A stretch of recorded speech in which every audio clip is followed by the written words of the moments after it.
Hi everyone, ಹೇಗಿದ್ದೀರಾ ಎಲ್ಲರೂ? ಇದೇನಿದು ಗ್ರೀನ್ ಚಟ್ನಿನ ಪಾವ್ಗೆ ಹಚ್ತಿದ್ದಾರೆ ಅಂತ ತಿಳ್ಕೊತಿದ್ದೀರಾ? ಅಂದರೆ ವಡಾ ಪಾವ್ ಮಾಡ್ತಿರ್ಬೋದು ಅಂತ ಅಂದ್ಕೊಂಡಿರ್ತೀರಾ. ಬಟ್ ಇದು ವಡಾ ಪಾವ್ ಅಲ್ಲ, ಆಲೂಗಡ್ಡೆಯಿಂದ ಮಾಡಿರುವಂಥ ವಡೆ ಅಲ್ಲ. ಸ್ವಲ್ಪ ಡಿಫ್ರೆಂಟಾಗಿ ನಾನಿಲ್ಲಿ ವಡೆಯನ್ನು ಟ್ರೈ ಮಾಡಿದ್ದೀನಿ. ಗ್ರೀನ್ ಚಟ್ನಿ ಇಲ್ಲ ಕೆಂಪು ಚಿಂಗ್ಸ್ ಚಟ್ನಿ ಜೊತೆಗೆ ಸೂಪರಾಗಿರುವಂತಹ ಒಂದು ವಡಾ ಮತ್ತು ಪಾವ್. ವಡಾ ಪಾವನ್ನು ಸ್ವಲ್ಪ ಡಿಫ್ರೆಂಟ್ ರೀತಿಯಲ್ಲಿ ಮಾಡಿದ್ದೀನಿ. ಹೇಗೆ ಮಾಡಿದ್ದೀನಿ ಅಂತ ತಿಳ್ಕೊಬೇಕು ಅಂತಂದರೆ ಈ ವಿಡಿಯೋನ ತಪ್ಪದೆ ನೋಡಿ, ಎಲ್ಲೂ ಸ್ಕಿಪ್ ಮಾಡಬೇಡಿ.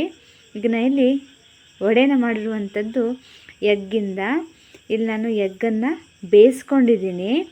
ಬೇಯಿಸ್ಕೊಂಡು ಇದನ್ನೇನು ಮಾಡಿದ್ದೀನಿ, ಸಿಪ್ಪೆನ ಸುಲ್ಕೋಬೇಕು. ಇದು ಬರೀ ಬೇಯಿಸಿರುವಂತಹ ಮೊಟ್ಟೆ ಅಲ್ಲ, ಮೊಟ್ಟೆಗೆ ಮತ್ತು ಮಸಾಲೆಯನ್ನು ಮಿಕ್ಸ್ ಮಾಡಿ ನಾನು ಇಲ್ಲಿ ವಡಾನ ಮಾಡ್ತಿದ್ದೀನಿ.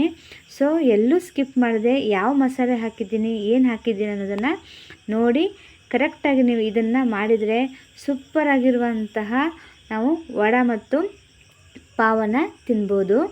ಇಲ್ಲಿ ನಾನು ಮೊಟ್ಟೆ ಬೇಯಿಸ್ಕೊಂಡಾದ್ಮೇಲೆ ಇದನ್ನು ಕಟ್ ಮಾಡ್ಕೊಂಡೆ. ನೈಫಲ್ಲಿ ಚೆನ್ನಾಗಿ ಬರಲ್ಲ, ನಂಗೆ ಅದು ಫಸ್ಟ್ ಗೊತ್ತೇ ಆಗಿಲ್ಲ. ನೈಫ್ ಬದಲಿಗೆ ಇನ್ನೊಂದು ಟ್ರಿಕ್ಕು ಅಂತಂದರೆ ನಾನು ಮಾಡಿದ್ದೀನಿ, ಇಲ್ಲಿ ದಾರವನ್ನು ತಗೊತೀನಿ. ದಾರ ತಗೊಂಡು ನೀವು ಮೊಟ್ಟೆ ಕಟ್ ಮಾಡಿದರೆ ನೀಟಾಗಿ ಎಲ್ಲೋದು ಅಂಡ್ಕೊಳ್ಳದೆ ನೀಟಾಗಿ ಬರುತ್ತೆ. ಫಸ್ಟ್ ನೆನಪೇ ಬಂದಿಲ್ಲ, ನೈಫ್ ತೊಗೊಂಡ್ಬಿಟ್ಟೆ. ನೆಕ್ಸ್ಟ್ ಆಮೇಲೆ ನೆನಪು ಬಂತು, ನೋಡಿ ಎಷ್ಟು ನೀಟಾಗಿ ಕಟ್ಟಾಗಿ ಬಂದುಬಿಡತ್ತೆ. ಈಗ 5 ಮೊಟ್ಟೆನ ನಾನು ಏನು ಮಾಡ್ತೀನಿ, ದಾರದಿಂದ ನೀಟಾಗಿ ಕಟ್ ಮಾಡ್ಕೋಬೇಕು. ಎಲ್ಲರೂ ಆಲೂಗಡ್ಡೆ ಬೋಂಡ ತಿಂದಿರ್ತೀರ, ಒಂದ್ಸಲ ಮೊಟ್ಟೆಯಿಂದ ಮಾಡಿರುವಂಥ ಬೋಂಡನೂ ಮಾಡ್ತೀನಿ ನೋಡಿ, ಸೂಪರಾಗಿರುವಂಥದ್ದು. ಇದಕ್ಕೀಗ ನಾನು ಏನು ಮಾಡ್ತೀನಿ, ಒಂದು ಸ್ವಲ್ಪ ಮೆಣಸಿನ ಪುಡಿ ಮತ್ತು ಉಪ್ಪನ್ನು ಹಾಕಿ ಇಡ್ತೀನಿ. ಯಾಕಂದರೆ ಮೊಟ್ಟೆ ಸಪ್ಪೆ, ಸೊ ಅದಕ್ಕೆ ಸ್ವಲ್ಪ ಟೇಸ್ಟ್ ಬರಬೇಕು ಅಂದರೆ ನಾವೇನಾದರೂ ಮಸಾಲೆ ಆ್ಯಡ್ ಮಾಡಲೇಬೇಕು.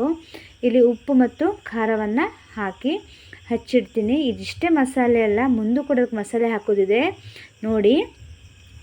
ಈಗ ಸ್ವಲ್ಪ ಕಡಲೆ ಹಿಟ್ಟು, ಹೆಚ್ಚು ಕಡಿಮೆ 1.5 ಬೌಲಷ್ಟು ಕಡಲೆ ಹಿಟ್ಟು ನಾನು ಇಲ್ಲಿ ಬೋಂಡ ಮಾಡಲಿಕ್ಕೆ ತೊಗೊತಾ ಇದ್ದೀನಿ. ಇದಕ್ಕೊಂದು ಸ್ವಲ್ಪ ಉಪ್ಪು, ಆಮೇಲೆ ಅರಿಶಿನ ಪುಡಿಯನ್ನು ಹಾಕಿ ನಾವೇನು ಮಾಡಬೇಕಾಗತ್ತೆ, ಕಲಿಸ್ಕೋಬೇಕಾಗತ್ತೆ. ಉಪ್ಪು ರುಚಿಗೆ ತಕ್ಕಷ್ಟು ನೋಡ್ಕೊಂಡು ಹಾಕ್ಕೊಳ್ಳಿ. ಹಾಕಿ ಒಂದು ಸ್ವಲ್ಪ ಇದನ್ನು ಕಲಿಸ್ಕೋಬೇಕು.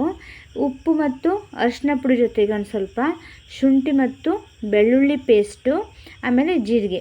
ಈ ಜೀರಿಗೆನ ಕ್ರಷ್ ಮಾಡಿ ಹಾಕ್ಕೊತಿದ್ದೀನಿ. ಓಮಿನ ಕಾಳು ಇದ್ದರೆ ನೀವು ಓಮಿನ ಕಾಳು ಕೂಡ ಹಾಕ್ಕೋಬೋದು.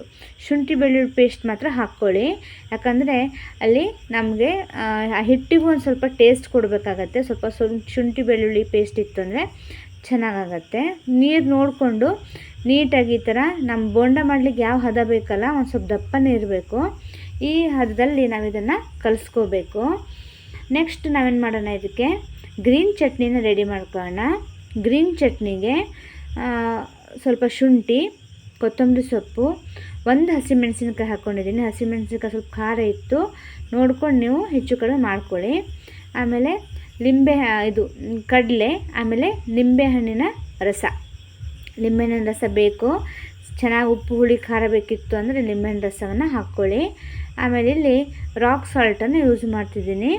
ರಾಕ್ ಸಾಲ್ಟ್ ಇಲ್ಲಾಗಿತ್ತು ಅಂದರೆ ನಾರ್ಮಲ್ ಸಾಲ್ಟ್ ಕೂಡ ನೀವು ಯೂಸ್ ಮಾಡ್ಕೊಳ್ಳಿ. ಇದಕ್ಕೊಂದು ಸ್ವಲ್ಪ ನೀರನ್ನು ಮಿಕ್ಸ್ ಮಾಡಿ ಫೈನ್ ಪೇಸ್ಟನ್ನು ಮಾಡ್ಕೋಬೇಕು. ಈ ಥರ ಈಸಿ ಅಡುಗೆನ ತೋರಿಸ್ತಾ ಇರ್ತೀನಿ. ನನ್ನ ಚಾನಲನ್ನು ಸಬ್ಸ್ಕ್ರೈಬ್ ಮಾಡಿ, ಶೇರ್ ಮಾಡಿ, ಲೈಕ್ ಮಾಡೋದನ್ನು ಮರಿಬೇಡಿ. ಈಗ ಈಸಿಯಾಗಿ ಒಂದು 2 ನಿಮಿಷದಲ್ಲಿ ನಮ್ಮದು ಗ್ರೀನ್ ಚಟ್ನಿ ರೆಡಿ ಆಯಿತು. ಈ ಗ್ರೀನ್ ಚಟ್ನಿ ನಾವೇನು ಮಾಡಬೇಕು, ಆ ಮೊಟ್ಟೆಗೆ ಮ್ಯಾರಿನೇಟ್ ಮಾಡಬೇಕು, ಸ್ವಲ್ಪ ಹಚ್ಚಬೇಕು. ಅಂದರೆ ಇದು ಕೂಡ ಮಸಾಲೆ ಚೆನ್ನಾಗಿ ಅನಿಸುತ್ತೆ, ಅದರ ಸಲುವಾಗಿ ಈ ಥರ ಹಚ್ಚಿಟ್ರೆ ನಮ್ಮ ಮಸಾಲ ಬೋಂಡ ರೆಡಿ ಆಗಲಿಕ್ಕೆ ಕರೆಕ್ಟ್ ಆಯಿತು. ಈಗ ನೆಕ್ಸ್ಟ್ ಇದಕ್ಕೆ ಕರಿಲಿಕ್ಕೆ ನಾವೇನು ಮಾಡ್ಕೊಳ್ಳೋಣ, ಬಾಣಲೆಯಲ್ಲಿ ಎಣ್ಣೆ ಹಾಕಿ ಬಿಸಿಗಿಟ್ಕೊಳ್ಳೋಣ. ಈ ಹಿಟ್ಟಿಗೆ ಒಂದು ಸ್ವಲ್ಪ ಈನೋವನ್ನು ಸೇರಿಸ್ಕೊತಾ ಇದ್ದೀನಿ. ಈನೋ ಇಲ್ಲಾಗಿತ್ತು ಅಂದರೆ ಸೋಡಾ ಕೂಡ ನೀವು ಹಾಕ್ಕೋಬೋದು, ಚೆನ್ನಾಗಿ ಉಬ್ಬು ಬರುತ್ತೆ. ಈನೋ ಹಾಕಿದ ಮೇಲೆ ಜಾಸ್ತಿ ಹೊತ್ತು ಇಡೋಂಗಿಲ್ಲ, ಡೈರೆಕ್ಟಾಗಿ ಅಡುಗೆ ಮಾಡಲಿಕ್ಕೆ ಸ್ಟಾರ್ಟ್ ಮಾಡಬೇಕು. ನೋಡಿ ಇಷ್ಟು ಹದ ಇರಬೇಕು ಕರೆಕ್ಟಾಗಿ. ಬೋಂಡ ಡಿಪ್ ಆಗಬೇಕು, ಅದು ಮೊಟ್ಟೆ ಡಿಪ್ ಆಗಬೇಕು. ಇಲ್ಲ ಅಂತಂದರೆ ತೆಳ್ಳಗಾದರೆ ನೀಟಾಗಿ ಬಂದರೂ ಕವರು ಕರೆಕ್ಟಾಗಿ ಬರಲ್ಲ. ಇಷ್ಟಿಷ್ಟು ಆದಮೇಲೆ ನಾವೇನು ಮಾಡ್ತೀನಿ, ಈಗ ಒಂದೊಂದೇ ಎಗ್ ತಗೊಂಡು ಈ ಥರ ಬಾಣಲೆಯಲ್ಲಿ ಎಣ್ಣೆ ಇಟ್ಟಿದ್ದೀನಲ್ಲ ಅದರಲ್ಲಿ ಹಾಕಿ ಈ ಥರ ನೀಟಾಗಿ ಕರ್ಕೊತೀನಿ. ನಿಧಾನಕ್ಕೆ ಸಿಮ್ಮೇನು ಬೇಡ, ಸಿಮ್ ಟು ಹೈ ಫ್ಲೇಮಲ್ಲಿ ಇಟ್ಕೊಂಡು ಇದನ್ನು ಕರ್ಕೊಳ್ಳಿ. ತುಂಬ ಚೆನ್ನಾಗಿರುವಂಥದ್ದು. ಮಳೆಗಾಲದಲ್ಲಿ ಬಿಸಿ ಬಿಸಿಯಾಗಿ ಈ ಬೋಂಡವನ್ನು ಒಂದ್ಸಲ ಮಾಡಿಕೊಂಡು ತಿನ್ನಿ, ಸೂಪರಾಗಿರುತ್ತೆ ಟೇಸ್ಟು. ಒಳಗಡೆ ಎಲ್ಲ ಮಸಾಲೆ ಇದೆಲ್ಲ ಮೊಟ್ಟೆ ಒಳಗೆ, ಅದು ನಮಗೆ ಚೆನ್ನಾಗಿ ಟೇಸ್ಟ್ ಕೊಡುತ್ತೆ. ಉಪ್ಪು ಹುಳಿ ಖಾರ ಚೆನ್ನಾಗಿ ಟೇಸ್ಟ್ ಕೊಡುತ್ತೆ. ಒಂದ್ಸಲ ಈ ಥರನೂ ಕೂಡ ಬೋಂಡವನ್ನು ನೀವು ಮಾಡಿಕೊಂಡು ತಿನ್ನಿ. ಈಗ 5 ಮೊಟ್ಟೆ ತಗೊಂಡಿದ್ದೆ ನಾನು. ಈ 5 ಮೊಟ್ಟೆಯಲ್ಲಿ 10 ಬೋಂಡ ಆಗ್ತವೆ. ತುಂಬ ಈಸಿ, ಕಡಿಮೆ ಖರ್ಚಲ್ಲಿ ಈಸಿಯಾಗಿ ಮಾಡ್ಕೋಬೋದು. 2ನೇ ಬ್ಯಾಚ್ ಕೂಡ ಹಾಕಿ ನಾನು ಇದನ್ನು ಕರೆದು ಇಟ್ಕೊಂಡಿದ್ದೀನಿ. ಈ ಥರ ಸಿಂಪಲ್ ಅಡುಗೆ ತುಂಬ ಚೆನ್ನಾಗಿರುತ್ತೆ. ನೋಡಿದರೆ ಆಗಿದೆ. ಒಳಗಡೆ ಗ್ರೀನ್ ಚಟ್ನಿ ಎಷ್ಟು ಚೆನ್ನಾಗಿ ಕಾಣ್ತಾ ಇದೆ. ಇದನ್ನು ನೀವು 2 ರೀತಿಲೂ ತಿನ್ಬೋದು. ಒಂದು ಹಾಗೆ ಕೂಡ ನೀವು ಬೋಂಡನ ತಿನ್ಬೋದು, ಇಲ್ಲ ಈ ಥರ ಪಾವ್ ತಂದು ಅದಕ್ಕೆ ಗ್ರೀನ್ ಚಟ್ನಿನ ಹಚ್ಕೊಂಡು ವಡಾ ಪಾವ್ ಟೈಪು ನಾವು ಕೂಡ ಮಾಡಿಕೊಂಡು ತಿನ್ಬೋದು. ಈ ಗ್ರೀನ್ ಚಟ್ನಿ ಹಚ್ಚಿದರೆ ಆ ಪಾವ್ ಒಂದು ಸ್ವಲ್ಪ ಸಪ್ಪೆ ಇರುತ್ತಲ್ಲ, ಅದಕ್ಕೊಂದು ಸ್ವಲ್ಪ ಚೆನ್ನಾಗಿ ಟೇಸ್ಟ್ ಕೊಡುತ್ತೆ. ಈ ಥರ ಗ್ರೀನ್ ಚಟ್ನಿ ಹಚ್ಚಿ ಅದ್ರ ಮಧ್ಯೆ ಇದನ್ನು ವಡಾವನ್ನು ಇಟ್ಟು, ಮೊಟ್ಟೆ ವಡಾವನ್ನು ಇಟ್ಟು ನಾವು ಈ ಥರ ಇದನ್ನು ತಿನ್ಬೋದು.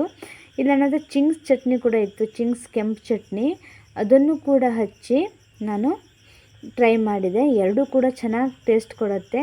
ನಿಮ್ಗೆ ಯಾವುದು ಇಷ್ಟನೋ ಆ ಟೈಪ್ ಇದನ್ನು ಮಾಡ್ಕೊಳ್ಳಿ. ಸೂಪರಾಗಿರುವಂತಹ ಮೊಟ್ಟೆ ಮಸಾಲ ವಡೆ ರೆಡಿ ಆಯಿತು. ಒಂದು ಸಲ ಟ್ರೈ ಮಾಡಿ. ಈ ಥರ ಚೆನ್ನಾಗಿರುವಂತಹ ರೆಸಿಪಿಗಳನ್ನು ತೋರಿಸ್ತಾ ಇರ್ತೀನಿ. ಚಾನಲನ್ನು ಸಬ್ಸ್ಕ್ರೈಬ್ ಮಾಡಿ. ಇನ್ನೊಂದು ಅಡುಗೆ ಜೊತೆಗೆ ಬರ್ತೀನಿ. ಅಲ್ಲಿ ತನಕ bye. Thank you very much. Try ಮಾಡಿ.